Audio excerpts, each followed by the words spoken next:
ওষুধ খাওয়ার আগে বিসমিল্লাহ বলা যাবে? কি বলে, বিসমিল্লাহ বলা যাবে? কেমনে বলা যাবে? বিসমিল্লাহ বললে না বরকত হয়?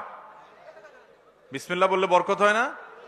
তো ঔষধের সময় যদি বিসমিল্লাহ বলে তাহলে কিসে বরকত হবে? কিসে বরকত হবে?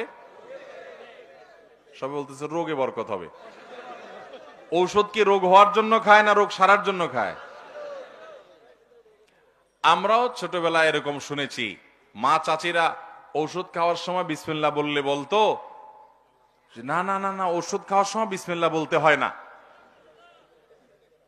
আপনারা শুনছেন এরকম কথা যে ওষুধ খাওয়ার সময় বিসমিল্লাহ বলতে হয় না? কেন? কারণ তাহলে রোগে বরকত হবে। এটা ভুল কথা, এটা সঠিক কথা না।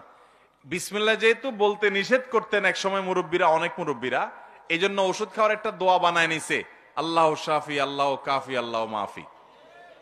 শুনছেন আপনারা এই দোয়া? আল্লাহ শাফি আল্লাহ কাফি আল্লাহ মাফি। মাফি মানে মুআফিন, মানে আল্লাহ সুস্থতা দানকারী, আল্লাহ যথেষ্ট, আল্লাহই আমাদেরকে আরোগ্য দিবেন, শান্তি দিবেন। কথা তো ঠিক আছে, কিন্তু ঔষধ পান করার জন্য এরকম আল্লাহ শাফি আল্লাহ কাফি